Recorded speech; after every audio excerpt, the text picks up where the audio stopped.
A relentless and unprecedented severe hailstorm tore through the heart of North Texas late Sunday afternoon, unleashing a fury of ice and wind that crippled infrastructure, destroyed property, and left residents reeling.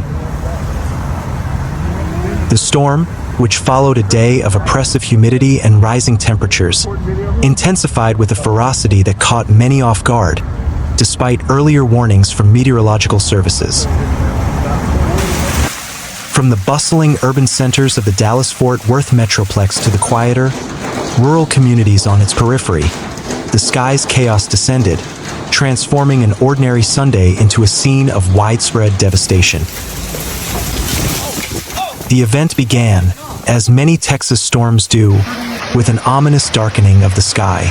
By 4 p.m., the National Weather Service, NWS, had issued several severe thunderstorm warnings for Denton, Collin, and Tarrant counties, cautioning of possible large hail and damaging winds. For veteran Texans, accustomed to the state's mercurial weather, such warnings are often a familiar soundtrack to the spring and summer seasons. But what followed was anything but routine. Radar images showed a rapidly developing supercell, a type of thunderstorm characterized by a deep, persistent rotating updraft, tracking eastward with remarkable speed and intensity. Just after 5 p.m., the first reports of significant hail began to emerge from the rural town of Sanger in Denton County. Initially, residents reported pea-sized hail, a common occurrence. However, within minutes, the size escalated dramatically. Windshield. Eyewitnesses, many of whom took shelter in their homes, described the sound as akin to being under a machine gun barrage, with the icy projectiles battering rooftops and siding. The pea-sized pellets quickly grew to the size of golf balls, then baseballs, and, in some isolated pockets, even larger. The sheer volume and velocity of the hailstones were enough to overwhelm storm drains and cause temporary flooding in low-lying areas. The destructive path of the storm was vividly captured in social media posts and live storm tracker footage. In one harrowing account, a storm chaser's vehicle was pummeled near Dimmitt, the relentless barrage of baseball-sized hail shattering the windshield and leaving the vehicle's paint job pitted and gouged. This incident, while a testament to the risks faced by professional trackers, highlighted the extreme danger for any motorist caught on the open road. The hail core, the central and most intense part of the storm, was a no-go zone. The impact of the hailstorm was immediate and profound. In Sanger, the Denton County Office of Emergency Management reported that a large portion of the roof at a Walmart distribution center had collapsed, leaving a gaping 40 to 50-foot hole. Further south, the winds, gusting up to 65 miles per hour, overturned several 18-wheel tractor trailers on Interstate 35E, bringing traffic to a standstill and causing major safety hazards. First responders and law enforcement quickly descended on the scene to manage the chaos and provide aid. The storm's power was not just limited to structural damage. It also took a human toll, with one person critically injured at an RV dealership in the area. As the storm moved eastward, it continued its assault on the dense suburban and urban areas of the Metroplex. The skies above Dallas and Fort Worth turned a menacing shade of green and black, a telltale sign of an intense supercell.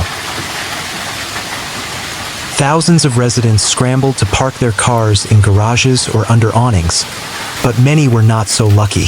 The next morning, countless cars across the region were left with spiderweb-cracked windshields and bodies riddled with dents.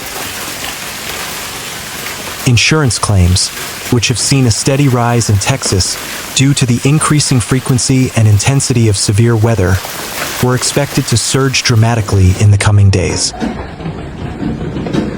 The phenomenon behind these massive hailstones, sometimes colloquially referred to as gorilla hail, is a complex meteorological dance. Texas's unique geographical position makes it a perfect breeding ground for these events. The state sits at the confluence of several air masses. Warm, moist air from the Gulf of Mexico, cool, dry air from the north, and often a layer of dry air from the southwest. When these ingredients mix under the right atmospheric conditions, they create powerful updrafts within thunderstorms.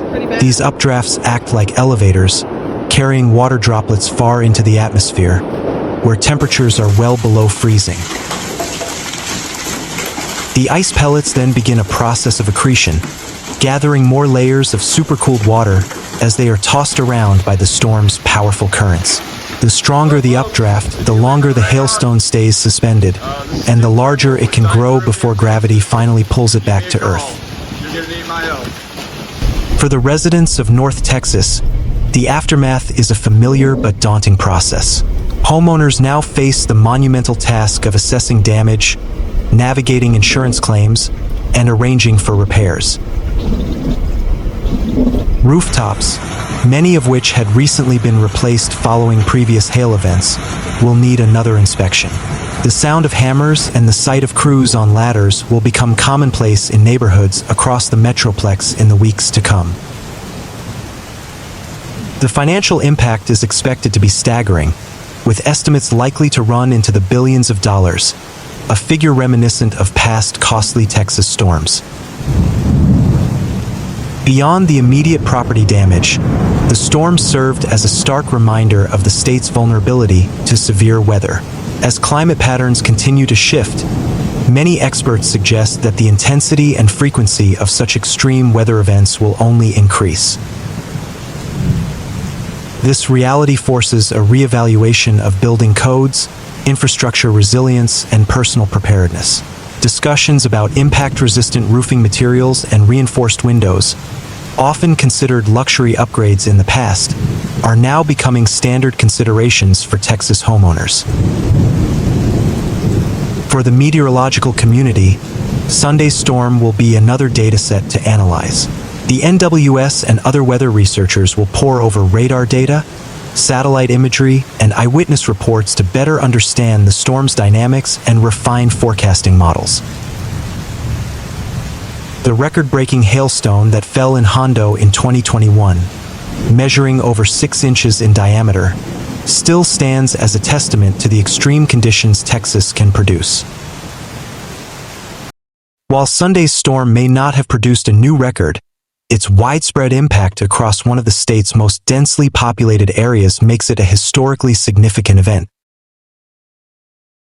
As power crews work tirelessly to restore electricity to the thousands of homes that lost it during the storm, and as residents begin the long road to recovery, the collective memory of the sky's fury will serve as a powerful lesson.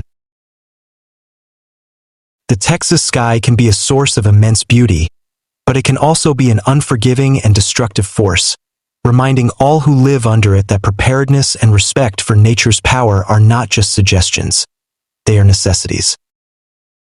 A colossal hailstorm of historic proportions ripped through the small Denton County community of Sanger, leaving behind a swathe of destruction that will take weeks, if not months, to fully comprehend and rectify. Triggered by a particularly violent supercell thunderstorm, the barrage of oversized hailstones, some rivaling the dimensions of softballs, descended upon the town with a deafening roar, shattering glass, puncturing roofs, and transforming vehicles into contorted wrecks. The unprecedented scale of the damage has left residents stunned and emergency services overwhelmed, highlighting the devastating power of Texas's severe weather season. The storm's prelude was a textbook example of severe weather formation in North Texas. As the afternoon progressed, the atmosphere became increasingly unstable, charged with warm, moist air from the Gulf of Mexico colliding with a cooler, drier air mass from the north. This clash fueled a potent thunderstorm, which rapidly evolved into a supercell with a deeply rotating updraft. By 5 p.m., radar imagery showed the telltale signs of a hailstorm core of extraordinary intensity heading directly for Sanger. Despite the advance warnings from the National Weather Service, the sheer force and size of the hailstones that fell were beyond the imagination of most residents. The sound of the approaching storm was described by many as a freight train, a chilling and visceral indicator of the impending chaos. The first icy projectiles began to fall with the sound of 1,000 pebbles hitting a tin roof, but within minutes, that sound morphed into a thunderous, percussive pounding. The hailstones, initially the size of marbles and then golf balls, grew to baseball and even softball dimensions in a terrifying escalation. The impact on the town was immediate and profound, a moment of nature's fury that will be etched in the memory of every witness. The damage to residential properties is staggering. Hundreds, if not thousands, of homes across Sanger sustained significant roof damage.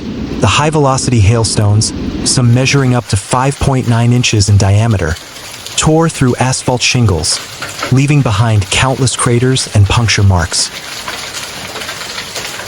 Many roofs were not merely dented but completely compromised, with chunks of roofing material ripped away, exposing the underlying plywood and framing. The relentless barrage created leaks in nearly every damaged home, leading to extensive water damage in attics, ceilings, and interior walls. Residents spent the night scrambling to contain the flooding with buckets and towels, a futile gesture against the sheer volume of water entering their homes. Many homes suffered broken windows, with glass shards littering living rooms, kitchens, and bedrooms. The force was so immense that even reinforced glass could not withstand the assault. The impact on Sanger's commercial and industrial sectors was equally severe. A large Walmart distribution center on the outskirts of town reported a significant portion of its metal roof collapsing under the weight and force of the hail, resulting in extensive damage to goods and equipment inside. Local businesses along Main Street were not spared, with storefront windows shattered and awnings torn to shreds. The sound of alarms from dozens of businesses echoed through the town as the storm subsided. The local RV dealership, a prominent feature in the community, suffered catastrophic losses, with nearly its entire inventory of recreational vehicles, from large motorhomes to towable trailers, pummeled and rendered unsellable by the icy projectiles. The financial toll on these businesses is expected to be in the tens of millions of dollars.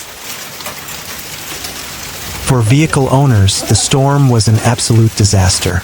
Hundreds of cars parked in driveways, on streets, and in commercial lots were battered beyond recognition. Windshields were webbed with cracks or outright shattered, leaving gaping holes.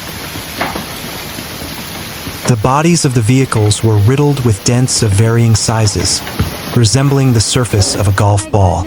Some vehicles were so severely damaged that their paint jobs were completely stripped off, exposing the bare metal underneath. For those caught driving during the storm, the experience was terrifying, with the sound of hailstones striking the vehicle at high speed described as being under a relentless attack. The demand for auto body repair shops and auto glass specialists in the coming weeks will be immense, and the wait times for repairs are expected to be substantial. Beyond the immediate structural and vehicle damage, the storm's impact extended to the town's infrastructure and natural environment. Numerous power lines were downed by the combined force of the hail and powerful wind gusts, leaving thousands of residents without electricity for hours. The hail tore through vegetation, stripping trees of their leaves and flowers. The town's once lush, green landscape was transformed into a barren, white-coated scene, with a carpet of shredded foliage and ice covering the ground. The sight was surreal and unsettling, a stark visual representation of the ferocity of the storm.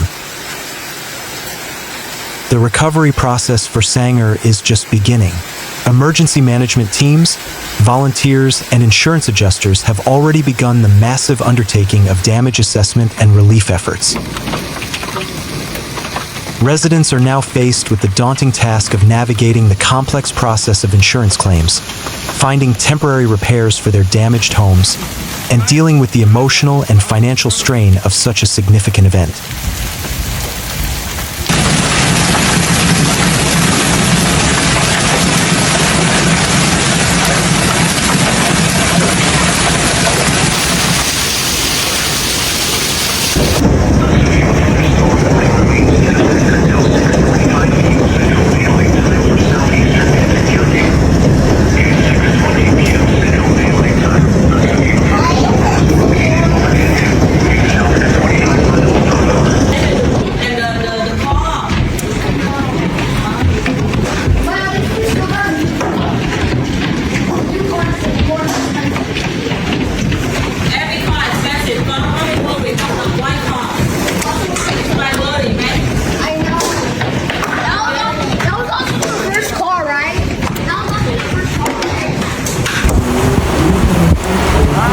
There's people all outside. I've never seen anything like this.